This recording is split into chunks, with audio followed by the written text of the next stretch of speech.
नमस्कार, स्वागत है आप सबका हमारे खास कार्यक्रम ये भी मुद्दा में। मैं हूं कवीन सशान। आज बात हम करेंगे पूर्वोत्तर राज्यों से आने वाले युवाओं की। जी हां, उन युवाओं की जो अपने देश और में दूसरे हिस्से में आते ज़रूर हैं, लेकिन वहां पर उनके साथ बर्ताव दूसरों जैसा होता है। दिल्ली और मुंबई जैसे बड़े महानगरों में वो आते हैं, लेकिन ना तो उन्हें सम्मान मिलता है और ना ही यहाँ के लोग उनके साथ मिलजुल पाते हैं। असल में ऐसा क्यों है, इसके पीछे के कारण क्या हैं, जो अब तक उपाय देखे गए हैं वो अमल में क्यों नहीं लाए जा रहे? बात इन्हीं सब पर होगी, लेकिन उससे पहले एक खास रिपोर्ट।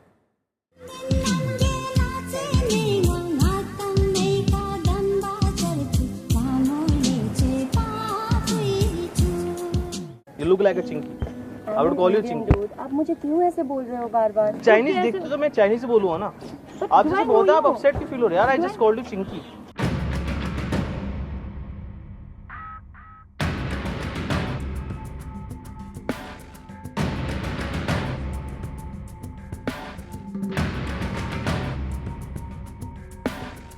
अरुणाचल, मेघालय, नागालैंड और मिजोरम जैसे जनजाति बहुल्य राज्यों के अलावा मणिपुर, त्रिपुरा और असम के पर्वतीय क्षेत्रों से हर बरस बड़े पैमाने पर आदिवासी युवक युवतियां सुनहरे भविष्य की खोज में निकलते हैं अपने घरों से, कबीलों से, और आकर बस जाते हैं महानगरों की भीड़ भाड़ में। लेकिन इन्हें नए माहौल और दूसरे राज्यों में अनेक परेशानियों का सामना करना पड़ता है।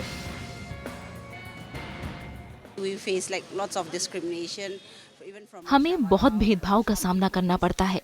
रिक्शे वाले हों या दुकानदार, सभी हमें भेदभाव से देखते हैं। वो सामान का हमसे ज्यादा पैसा भी मांगते हैं और टीका टिप्पणी भी करते हैं। मैं सड़क पार कर रही थी, लेकिन क्योंकि एक तरफ लाल बत्ती थी, मैं सड़क पार नहीं कर पाई थी। बाईं तरफ एक मोटर गाड़ी खड़ी थी, जिसमें से एक लड़का मुझे फ्लाइंग किस दे रहा था। जब भी पूर्वोत्तर भारत की बात चलती है तो ज़हन में एक विशिष्ट वेशभूषा और स्वच्छंद से दिखने वाले नौजवान आते हैं। लेकिन दिल्ली और मुंबई जैसे शहरों में इन लोगों को ऐसे देखा जाता है जैसे कि ये किसी दूसरे देश के बाशिंदे हों। घर में आप ये सोच के आते हो कि आप इंडियन है एक तो, और आप मतलब स्कूल से ही आप नेशनल सॉन्ग वगैरह, नेशनल एंथम्स वगैरह वो गा के आ रहे हो, और आप मतलब हर 15 अगस्त में आप तिरंगा भी लहराते हो। बट जब आता है यहाँ पर तब डिस्क्रिमिनेशन का बहुत ही महसूस होता है।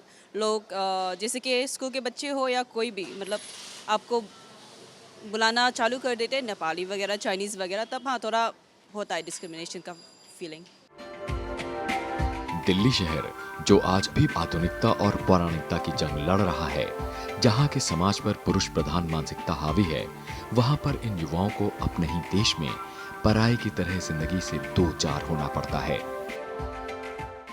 जानबूझ के आपके ऊपर स्पिट करेंगे या फिर ऐसे ही गाली गलौज ऐसे या छेड़ना शुरू कर देंगे, कुछ ऐसे हो जाता है।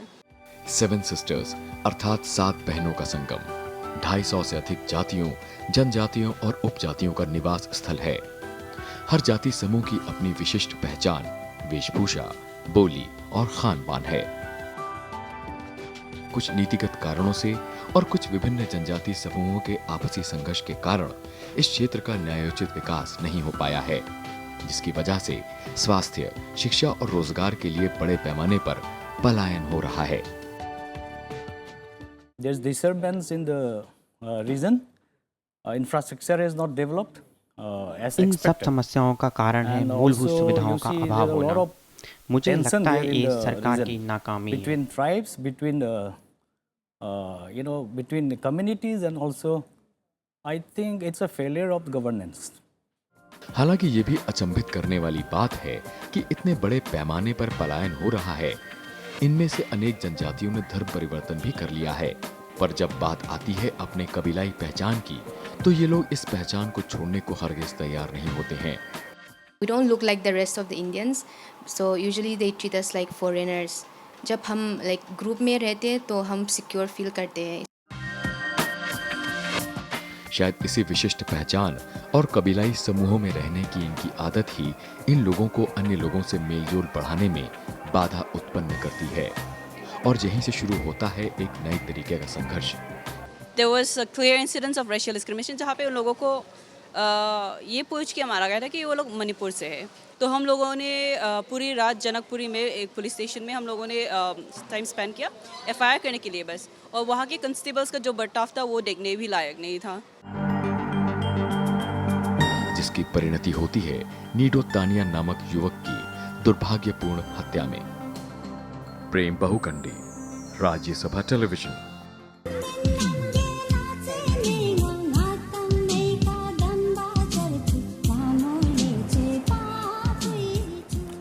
तो बातचीत करेंगे कि पूर्वोत्तर राज्यों से आने वाले इन युवाओं के साथ ये भेदभाव क्यों है, इसे खत्म करने के लिए अब तक जो प्रयास हुए हैं वो कितने सफल और असफल हैं, और उसके पीछे के कारण क्या हैं। हमारे साथ 4 खास मेहमान हैं जिनका मैं परिचय करा दूं। हमारे साथ प्रोफेसर संजय हजारिका हैं, डायरेक्टर हैं centre for north east studies and policy research, Jamia Millia Islamia से। तो स्वागत है आपका बहुत बहुत। हमारे साथ शशि रानी है, असिस्टेंट प्रोफेसर हैं department of social work DU से, आपका भी स्वागत है। प्रेम बहुखंडी मेरे सहयोगी, प्रेम आपका स्वागत है। और साथ ही साथ टी रोमियो अमार हैं जो कि एग्जीक्यूटिव मेंबर हैं दिल्ली हमा वेलफेयर एसोसिएशन से, आपको भी स्वागत है। शुरुआत में करना चाहूँगा प्रेम आपसे, आपने क्योंकि अलग अलग दिल्ली के इलाकों का दौरा किया, पिछले कुछ वर्षों में लगातार हमने देखा है कि मामले बढ़े हैं डिस्क्रिमिनेशन के, लेकिन दावे ये भी हैं कि सरकारी स्तर पर इस तरह के भेदभाव को ख़त्म करने या कम करने के लिए कई कानून बने या फिर कई अलग अलग तरह के उपाय किए गए। हकीकत क्या है आज? कानून और सरकार तो ये नहीं कर सकती, ये तो मान के चलिए। डिस्क्रिमिनेशन हो जाएगा, किसी के साथ छेड़खानी हो जाएगी, किसी के साथ मारपीट हो जाएगी, तो तब कानून बीच में आएगा, तब दिल्ली पुलिस आएगी। दिल्ली पुलिस ने अपने एक स्पेशल सेल बना रखी है जिसमें एक नॉर्थ ईस्ट के ही ऑफिसर, जो ज्वाइंट कमिश्नर लेवल के ऑफिसर हैं, वो उसको देख रहे हैं। मामला है सामाजिक, कि जो सामाजिक स्तर पर कभी भी हम लोग पूरी तरह से तय नहीं कर पा रहे हैं कि ये लोग हमारे देश के हैं। मामला यहाँ पर फंस के आ रहा है कि समाज अभी भी एक्सेप्ट करने को तैयार नहीं है। अगर हम दिल्ली के जो ग्रामीण क्षेत्रों में देख लें, खासकर हम मुनीरका की बात कर लें, हम बेरसराय की बात कर लें, किशनगढ़ की बात कर लें, या हम बात कर लें दिल्ली यूनिवर्सिटी के आसपास के इलाकों की, वहाँ के लोगों का जो अभी भी रवैया है वो इनके प्रति भेदभावपूर्ण का है। उनकी इकोनॉमी, बल्कि कुछ गाँव की तो हालत है कि उनकी अर्थव्यवस्था नॉर्थ ईस्ट से आए हुए विद्यार्थियों के दम पर चल रही है। लेकिन जब बात आती है उनको आपस में समेटने की, उनको अपने साथ शामिल करने की, तो उसमें वो तैयार नहीं है। इसमें एक और चीज़ जो मुझे लगातार कचोटती है, जिस पर मैंने अपने कई साथियों से बात करने की कोशिश भी करी, वो ये है कि क्या यहाँ के लोग आपको एक्सेप्ट नहीं करते, या आप भी तैयार नहीं हो इनके साथ घुलने मिलने के लिए। कुछ ऐसे लोग भी मुझे मिले हैं जो 25-25 साल से दिल्ली में रह रहे हैं, 20-20 साल से दिल्ली में मुनीरका में दुकान चला रहे हैं, लेकिन जब उनसे बात करो आपको हिंदी बोलनी आती है तो कहते हैं हम हिंदी बोलने नहीं जानते। आप हिंदुस्तान का हिस्सा हैं। अगर मैं एक और दूसरे एंगल पर बात करूं, और मैं थोड़ा सा इसको इलेक्शन 2014 के इलेक्शन के हिसाब से ले जाऊं, तो 2014 के इलेक्शन में अगर हम नेशनल एवरेज देखें वोटिंग की, तो पूरे देश में 64% वोट लगभग पड़ा है। जबकि हम बात करते हैं अगर 7 सिस्टर्स की, तो वहाँ पे 77% का आंकड़ा रहा है। एवरेज से काफी डेमोक्रेसी में बड़ा सहयोग है। देश को सरकार के पंचायत में, जो सबसे बड़ी पंचायत, उसमें लोगों को भेजने में ज़्यादा लोग सहयोग करते हैं, ज़्यादा भागीदारी करते हैं, तो पूरी तरह देश के हैं, लेकिन फिर भी शामिल नहीं हो पा रही। ये बड़ा अपने सवाल है। रोमियो, क्योंकि आप लगातार दिल्ली में हैं, कई ग्रुप्स के साथ जुड़े रहते हैं, पिछले कुछ वर्षों में क्या डिस्क्रिमिनेशन के मामलों में या कमी आई है? मैं मामलों में बात उनकी कर रहा हूँ जो कि रजिस्टर्ड हैं या फिर अनरजिस्टर्ड हैं, दोनों तरह के। और सबसे बड़ी दिक्कत किस तरह की आपने देखी है अगर मैं पिछले 5-7 साल की बात करूँ तो? प्रॉब्लम ये होता है कि यहाँ का लोकल रहने वाला लोग, ये मेनलैंड बोले मेजॉरिटी लोग, ये एक्सेप्ट अपना दिल पे एक्सेप्ट नहीं करता कि ये पार्ट ऑफ नॉर्थ ईस्ट जो है, ये स्टेट सारा भी भारत का ही है। उन लोगों का फीलिंग पे ये होता है कि हम थोड़ा चाइनीज ओरिएंटेड है। ये मेंटलिटी जो है ये हटाना चाहिए। गलती एक तो सरकार का है कि हमारा नॉर्थ ईस्ट के बारे टेक्स्ट बुक पे नहीं लिखा जाता। अगर टेक्स्ट बुक पे लिखा होता लोग पढ़ता, फिर मालूम भी पड़ जाता। तो सरकार कुछ कदम उठाना चाहिए कि टेक्स्ट बुक पे हमारा नॉर्थ ईस्ट के बारे पे भी लिखे। तो यहाँ जब हम आता है, एक तो लैंग्वेज प्रॉब्लम है। जब यहाँ का लोग, हमारा लोग जब दिल्ली आता है, हिंदी बोलना सीखता है, तो फिर लोग हंस जाते हैं उसके ऊपर, एंड हंसता है तो वो दूर हो जाता है। तो ये नहीं होना चाहिए। यहाँ का लोग अगर एक्सेप्ट करता है, भाई आप नॉर्थ ईस्ट से आए हो, आपको हिंदी नहीं आता, हम सिखाता हूँ, ऐसा अगर एक्सेप्टेंस आ जाए, इस साइड पे खुलासा आ जाए, खुल के वेलकमिंग वो सीन हो जाए, फिर बात बदल जाता है। वो वेलकम जो है हम महसूस नहीं करता जब हम यहाँ पहुँचते हैं। फिर भी यहाँ का लोग जो हमारा नॉर्थ ईस्ट पे आता है, मणिपुर या कहीं पे, दे आर नॉट एलिनेटेड, हम उसको एक्सेप्ट करते हैं, और वो हमारा भाषा भी हम सिखा देता है। उस तरीका के यहाँ का लोग जो है, जिसका लैंग्वेज नहीं आता उसको साइड लाइन कर लेता है। कॉलेजेस पे देखो, क्लास पे अगर 2-3 people from north east, Nagaland का हो, मिजोरम का हो, उनको अलग से रखा जाता है। मेजोरिटी यहाँ के लोग को अलग कर दिया जाता है। उसको जाके बातचीत भी नहीं करता। मैं खुद एक्सपीरियंस करता हूँ, जब 90 पे मैं वेंकटेश्वर कॉलेज पे पढ़ता हूँ, हमारे क्लास में मैं और एक नागालैंड का लड़का था, खाली हम दोनों था उस नॉर्थ ईस्ट साइड का। Majority of the class, nearly 35 of them, never talk to us. And even if we went and tried to talk to them also, they seldom entertain us. So that is how we are already annihilated by the public, the general people. Sanjay Hazarika साहब, कैसे होगा mail मिलाप? क्योंकि जब शहरों का वो मैं कहूँ कि जो बहुसंख्यक समाज है वो पूर्वोत्तर से आने वाले युवाओं के साथ, लोगों के साथ मिलना नहीं चाहता, दिक्कत कहाँ पर है सामाजिक तौर पर? देखिए, इसमें 3-4 चीज़ में जो आपकी पहले डिस्कशंस थे दोनों, उनकी बारे में कुछ बोलना चाहता हूँ जो उन्होंने बात रखे थे, और मेरा खुद की जो एनालिसिस है। एक तो जो है, आप नॉर्थ ईस्ट की बात करते हो, जैसे वो एक है, एक नहीं है, वो 7-8 राज्य है, सिक्किम भी है उसमें, और ओवर सिंप्लीफिकेशन करने में ज़रा दिक्कत बढ़ते हैं, क्योंकि जैसे डिस्क्रिमिनेशन की बात हो रही है, आप देखेंगे कि डिस्क्रिमिनेशन है, लेकिन किसके खिलाफ है? जो चेहरे में, जिसकी लेन देन और स्वभाव और खाना पीना का, जो यहाँ के लोग और जहाँ वो सेटल किया है, वो लोग सोचते हैं ये अलग है। लेकिन जो से असम से हैं या बंगाली है वहाँ की, या त्रिपुरा से हैं, उनके खिलाफ इतना नहीं होते। तो एक तो ये क्लियरली हमको समझना चाहिए कि ये प्रोफाइलिंग है। जो हमारी जैसे है वो ठीक है, लेकिन वो जो अलग से दिखता है, देखने में अलग से है, उसको थोड़ा दूर में रखिए। एक तो वो है। दूसरी है कि हमारी राज्य से लोग ज़्यादा यहाँ आ रहे हैं, यहाँ की लोग कम वहाँ जाते हैं। तो the main thing is that the people of the region are engaging with the rest of India. They are even at the risk of discrimination, at the risk of being harmed, molested, all these things जो आपने देखा है भाई साहब के report में, still they are coming more and more. That tells you two things. One is they are engaging with the idea of India. Secondly, conditions back home are not as good as the governments of the area or the center would like us to believe. That's why they are coming. Okay. So and the तीसरी बात है कि जो Romeo ने कहा और भाई साहब ने पहले कहा कि कानून और सरकार सब कुछ नहीं कर सकते, कुछ कर सकते हैं लेकिन सब कुछ नहीं हो सकता है। पुलिस वगैरह, main thing is through education और इन्फॉर्मेशन। और जैसे जामिया में हमने एक हिस्ट्री पेपर एक शुरू किया है, इस नेक्स्ट सेमेस्टर से उसकी टीचिंग होगी, the history of the north east. ये पहली बार हो रहा है। तो मेरे ख्याल से ऐसे होना चाहिए, क्योंकि जो स्टूडेंट्स है, विद्यार्थी है, फैकल्टी है, इनको भी जानकारी होना चाहिए। उसी पॉइंट से शुरुआत होना चाहिए, यानी कि एक दूसरे के इलाकों में जो जाने की कवायद है उसको बढ़ाने की ज़रूरत है। शशि रानी जी, क्या आप कितना एग्री कर रहे हैं संजय हजारिका साहब से, और क्या वाकई ऐसा लगता है कि जब देश के उन राज्यों की बात होती है, जो रेस्ट ऑफ इंडिया है, वहाँ के लोग उन राज्यों में जाते कम हैं, उनके बारे में जानकारियाँ कम हैं, यानी कि मैन टू मैन जो कॉन्टेक्ट की बात होती है एक ही देश के अंदर, ये अपने आप में दुर्भाग्यपूर्ण है? देखिए, मैं बिल्कुल सहमत हूँ जो हजारिका जी ने कहा, और जो आपने बात की है वो दो तरीके से हम उसको देख सकते हैं। एक है सोशल कनेक्टिविटी और एक है फिज़िकल कनेक्टिविटी। जब हम फिज़िकल कनेक्टिविटी की बात करते हैं तो हमारे पास इंफ्रास्ट्रक्चर को लेकर बहुत सारे मुद्दे हैं। क्या हमारे पास रेलवेज़, एयरवेज़ और अलग माध्यम है वहाँ तक पहुँचने के, ताकि यहाँ का जो बाकी पॉपुलेशन है वो वहाँ जा सके, चाहे वो टूरिज़्म के लिए हो, चाहे वो एम्प्लॉयमेंट के सर्च के लिए है, या किसी तरीके के और रीज़न की वजह से।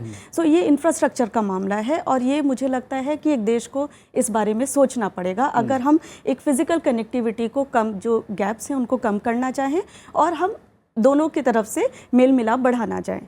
जहाँ तक बात आती है social connectivity, because I am from a social work department, और हम डिपार्टमेंट में स्टूडेंट्स को इन्हीं सब मुद्दों के बारे में अवेयर करते हैं, सेंसिटाइज करते हैं, जितने भी प्रकार के डिस्क्रिमिनेशन हो सकते हैं। जब सोशल कनेक्टिविटी की बात आती है, जैसे हजारिका जी ने कहा कि हर साल बहुत सारे बच्चे वहाँ से यहाँ आते हैं या यूथ वहाँ से आता है, उसके पीछे रीज़न है, या तो वो एम्प्लॉयमेंट के लिए आएगा या फिर वो एजुकेशनल अपॉर्चुनिटीज़ के लिए आएगा, या और कोई अपना बिजनेस सेटअप करने, या और कोई पर्सनल रीज़न हो सकता है। बट ये जो पॉपुलेशन है in comparison to other population, it's a small population. और ऐसे में हमें ये देखना पड़ेगा, जो मेजर, अगर दिल्ली की बात करें, और आपने जो आज मुद्दा उठाया है वो दिल्ली का मुद्दा उठाया है कि क्यों यहाँ पे मेल मिलाप नहीं है या डिस्क्रिमिनेशन होता है। सो हमें देखना पड़ेगा जो डोमिनेंट कल्चर है, दिल्ली का अपना कोई कल्चर नहीं है, वो मिक्स्ड कल्चर है, और बहुत सारे राज्यों से लोग यहाँ आते हैं एम्प्लॉयमेंट अपॉर्चुनिटी की वजह से, और यहाँ आके सेटल डाउन हो जाते हैं। सो एक तरीके से एक पर्टिकुलर रीजन है, वो भारत का ही एक हिस्सा है, वहाँ से अगर कुछ लोग आते हैं उनको हम एक्सेप्ट नहीं कर पाते हैं, पर जो मेजॉरिटी डोमिनेंट कल्चर के जो लोग हैं वो अपना रोज़मर्रा की ज़िंदगी हो, रिक्रिएशन हो, एजुकेशनल इंस्टीट्यूशन है, वो बड़े आराम से अपना ज़िंदगी बसर कर लेते हैं, और हम बड़े प्राउडली कहते हैं वी आर डेलीआइट। राइट।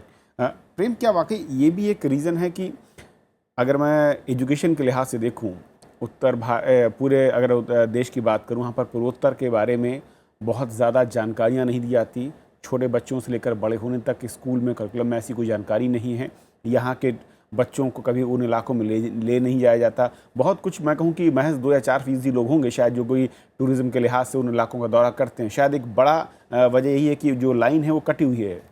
मुझे की बात है कि इस रिसर्च के दौरान मैंने बहुत लोगों से बात करी, और जब आप उनसे बात कीजिए कि आप जो ये 7 सिस्टर्स जिसको हम बोलते हैं, पूर्वोत्तर भारत जिसको बोलते हैं, उसके राज्यों के नाम बता दीजिए।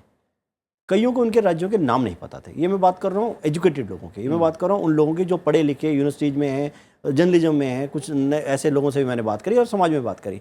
आप उनसे बात करिए कि अच्छा किसी एक राज्य की राजधानी का नाम बता दीजिए, पता नहीं है। और मेरे को लग रहा है उसका बड़ा कारण जो हमने अपनी रिपोर्ट में भी था कि एक तिलिस्म की तरह है वो। नॉर्थ ईस्ट ऐसा लगता है कि पता नहीं क्या चीज़ है, क्योंकि हमको ना तो कभी स्कूलों में पढ़ाया जा रहा है, ना कॉलेज में पढ़ाया जा रहा है। जैसे शशि बोल रही हैं, शशि जिस इंस्टीट्यूट में पढ़ाती हैं वहाँ पर चूँकि समाज कार्य सिखाया जा रहा है तो सब कुछ बातें की जाए, लेकिन बाकी जनरल दिल्ली विश्वविद्यालय के आप किसी कॉलेज में चले जाइए, कहीं पर तो बात करें कि हाँ भाई ये नॉर्थ ईस्ट या ये 5-7 राज्य हैं जो हमारे ही जैसे हैं, जो हमारे देश का एक बड़ा हिस्सा है। मैंने आपको आंकड़ों से बताया कि वो लोग ज़्यादा देश के भारतीय हैं, नागालैंड ज़्यादा भारतीय है कहा सकता हूँ बनस्पत दिल्ली के, वहाँ के 80% 90% लोग वोट डालते हैं, हिस्सेदारी की बात करें, बिल्कुल हिस्सेदारी करता है। और आप नहीं करते हैं दिल्ली में बैठ के, जोरबाग में बैठ के, वो नहीं कर रहा होता है। लेकिन समस्या है ये बताएगा कौन, ये बताने के लिए कोई सिस्टम नहीं है। एक दूसरा जो मेरे को जो नॉर्थ ईस्ट के दोस्तों से अपना, खासकर मैं रोमियो से लगातार इस बात पे 2 दिन से चर्चा कर रहा कि क्या आपने कभी कोशिश करी ऐसी। मैं पिछले 20 साल से दिल्ली में रह रहा हूँ, मुझे आज तक किसी ने, मेरे बहुत सारे दोस्त हैं नॉर्थ ईस्ट के, और मुझे किसी ने किसी फंक्शन में नहीं बुलाया। मुझे कभी किसी ने ये नहीं कहा कि भाई आप आइए हमारे घर में शादी ब्याह है या कोई खाने पे उस तरह आ जाइए। जबकि जेएनयू में रहा हूँ, मैं जेएनयू में उन सारे फंक्शन में हिस्सेदारी कर रहा हूँ। तो दोनों को, समाजों को इकट्ठा करने की जरूरत है। दूसरी तरफ से वो पहल नहीं होती है जो होनी चाहिए थी। दोनों तरफ से पहल नहीं हो रही है। हजारिका साहब, वाकई ये जो 2 वे सिस्टम है ये डेवलप नहीं हो पा रहा है, ये कमी दिख रही है, या फिर एजुकेशन के लिहाज पर ग्राउंड लेवल पर मैन टू मैन जो कांटेक्ट है जिसके बारे में इंफॉर्मेशन हो या फिर दूसरे रिचुअल्स उसके बारे में बताया जाए, वो सब कुछ लैक करता है। देखिए, आपके प्रोग्राम जैसे हैं ऐसे और होना चाहिए, क्योंकि नॉर्थ ईस्ट के बारे में प्रोग्राम टेलीविज़न में होता है या शो टाइम में होता है जब कुछ इंसिडेंट घटना होती है या फ्लड्स होते हैं या कुछ ऐसे कोई इंसिडेंट्स होते हैं, तो नॉर्मल कोर्स ऑफ डिस्कशन में होना चाहिए। आपके बैकग्राउंड में आप देख लीजिए, आपके बैकग्राउंड, स्टूडियो के बैकग्राउंड में क्या है। Obviously, this looks like a happy tribal community. It doesn't tell you the real picture of what conditions are, you know. And Prem ji की रिपोर्ट में एक शब्द उसने यूज़ किया कि आदिवासी लोग यहाँ से आते, युवक यहाँ से आते। सिर्फ आदिवासी ही नहीं है, एवरीबडी इज़ इंडिजिनस। सो वहाँ से जो असम की है या मणिपुर की है या त्रिपुरा की है, ये भी लोग आते हैं जो प्लेन्स में रहते हैं। And that's why it's important. There is already a lot of cross connection. देखिए, जैसे the community in Bangalore, अब दिल्ली की बात करें, बेंगलोर में देखिए, बॉम्बे में देखिए, आसाम एसोसिएशन बॉम्बे में करीब 80-90 साल, यहाँ करीब 100 साल हो गया। और बेंगलोर में जो यंग टेकीज है वो लोग एंटरप्रेन्योर्स, सिर्फ बीपीओ वर्कर्स और ब्यूटी पार्लर्स ऐसे नहीं है, there are entrepreneurs in Bangalore, novelist, writers, everybody, teachers in Bangalore from the north east where there, similarly here. So the profile of the north east of this region among those who are coming to work and so on is also changing. लेकिन जो एक प्रेम बात कर रहे जो थे engagement है, जो engagement है needs to be made stronger. It is a very slow process. ये behavioral change, information, education, communication, these are very slow processes. लेकिन हजरका साहब एक छोटा सा मैं रिएक्शन चाहूँगा क्योंकि वक्त खत्म हो रहा है। जो प्रेम ने कहा कि जो वहाँ के लोग यहाँ रहते भी हैं, दिल्ली जैसे शहरों में, हम दिल्ली एक एग्जाम्पल के तौर पर ले रहे हैं, दिल्ली जैसे महानगरों की अगर हम बात करें, वहाँ पर वो लोग जो मैं कहूँ कि बहुसंख्यक या फिर वहाँ की बहुआबादी है, उनको भी उनके साथ इंटरेक्ट करने से भी डरते हैं या फिर उसके साथ कम करते हैं। जैसे प्रेम ने कहा कि कई सारे दोस्त हैं लेकिन कभी उन्होंने बुलाया नहीं आज तक कि आप आइए, कोई पार्टी है या कोई एक फंक्शन हो रहा है, ये भी एक कमी दिखती है। मेरे ख्याल से ये तो कमी है। मेरे ख्याल से रीच आउट होना चाहिए दोनों साइड से। हम कह नहीं सकते कि यही डिस्क्रिमिनेट कर रहे हैं हमारे खिलाफ। We should also try and reach out. लेकिन आपको एक चीज़ याद रखना पड़ेगा, और ये रोमियो ज़्यादा बेटर है बोलने के लिए, people feel intimidated by the scale of the place, you know. देखिए दिल्ली की आबादी क्या है, करीब 1.6 करोड़ और 1.7 crore. That is half the population of Assam. You know, it is, you know, not half the population of Assam, it is half the population of Manipur. So, and people feel safer in groups. जो वो लड़की बोल रही थी interview में, you feel safer in a group rather than individually. And I think these are things we have to understand, be more sensitive to. जी Romeo, जो बात मैं समझना चाह रहा हूँ कि क्या कभी ऐसा फील होता है या फिर आप लोगों का जो इंटरेक्शन होता है यहाँ दिल्ली के स्थानीय लोगों के साथ, उनके साथ ये भी कभी लगता है कि नहीं, इनके साथ ज़्यादा इंटरेक्शन ठीक नहीं है, अनसेफ हैं, या दोस्त भी हैं तब भी उनको एक लिमिट तक आप उनके साथ इंटरेक्ट करना चाहते हैं, उससे आगे नहीं? कुछ इस तरह की बंदिशें, सेल्फ मैं कहूँ कि बाइंडिंग कुछ है? मेरे पर्सनली ऑन मी वो तो नहीं होते, क्योंकि my good friends, my best friends Punjabi. नहीं, मैं ओवरऑल अगर बात करूँ जो हाँ पब्लिक का, बिकॉज सोचो एक एग्जाम्पल पे लड़कियाँ, if they go and mix up with locals, mix up करते हैं तो कुछ ना कुछ प्रॉब्लम पे फंस जाता है। इसलिए एल्डर्स भी एडवाइस नहीं करता, they are been taken advantage of. कई पार्टी पे चला गया एंड या लोकल के साथ मिक्स हो गया, थोड़ा ड्रिंक्स कुछ ले लिया, तो उस पर लड़की के ऊपर पे वो कर लेते हैं, क्योंकि यहाँ का मेंटलिटी ये लोग सोचते हैं कि अगर इनके ऊपर कुछ भी करेगा ये कुछ कर नहीं पाएगा, इनकी बैकअप कोई नहीं है। Otherwise if their local girls present in the gathering, they will not be abused, but these notice people are seen as a soft target, and hence there is some avoidance also. But the reality is, what we feel is, my passport says nationality Indian, your passport says nationality Indian, but we the people who are coming from Northeast are treated a bit as a lesser Indian. Right. This mentality has to be changed. It's not from the government, and government also has to take steps. There is a best Barawa recommendation. If all these are implemented, the gap which we are seeing today will be bridged somehow. But the government is not implementing. It had been accepted, but implementation hasn't. Implementation नहीं होता है। एक आखिरी reaction जी। तो best बराबर committee recommendations accept हुआ था 1.5 साल पहले, अभी तक इम्प्लीमेंटेशन नहीं हुआ है। नहीं, एक पॉइंट पे इम्प्लीमेंट हुआ कि पुलिस नॉर्थ ईस्ट की 8 राज्यों से 20 पर्सनल, 10 औरत और 10 आदमी को रिक्रूट किया जाएगा। That is the easiest way. You don't change the law, you don't you know the difficult things the government is not doing. Rishi ji, समाज के लिहाज से जो उन्होंने कहा कि रिकमेंडेशन भी है, इम्प्लीमेंट करने में क्या दिक्कत है, समझ से परे है, और दूसरा उन्होंने कहा कि जो एक सेफ एटमॉस्फेयर शायद जिसके चलते वो लोग, उन्होंने कहा कि मिलने में दिक्कत है, अगर मिलना भी चाहते हैं तो एक रीज़न है उसके पीछे कि क्यों वो हिचकते हैं। कैसे इससे दूर किया जा सकता है आपकी नज़र में? देखिए, सबसे पहले ये बिल्कुल सत्यता है कि जो लोग यहाँ पर आते हैं नॉर्थ ईस्ट रीजन से, आई विल से रीजन से अगर यहाँ आते हैं तो वो अपने आप में रहना ज़्यादा पसंद करते हैं बनिस्बत इसके कि वो जो मेन डोमिनेंट जो पॉपुलेशन है उनके साथ मिक्सअप करें। और सबसे बड़ा रीज़न है सेफ्टी एंड सिक्योरिटी। और आपको उसको ये मानना पड़ेगा कि जब तक एटीट्यूडनल चेंजेस नहीं आएंगे, पहला हमारा फ़र्ज़ है कि हम उनको एक्सेप्ट करें, वो सिक्योरिटी का माहौल तैयार किया जाए, हमारा लॉ एंड ऑर्डर जो है वो बिल्कुल हमारा दुरुस्त हो, ताकि ऐसे कोई हादसे ना हो जो एक बैड एग्जाम्पल पेश करें लोगों के सामने। अगर एक भी कोई इंसिडेंट होता है तो वो सालों तक लोगों के दिमाग से जाता नहीं है, including the population, those are coming from the north eastern region. ऐसे में ये पहले शुरुआत इधर से करनी पड़ेगी ताकि वो लोग अपने आप में खुलें और हमें अपना मान के हमें भी इनवाइट करेंगे, हमारे बीच में भी आकर बैठकर सुरक्षित फील करेंगे।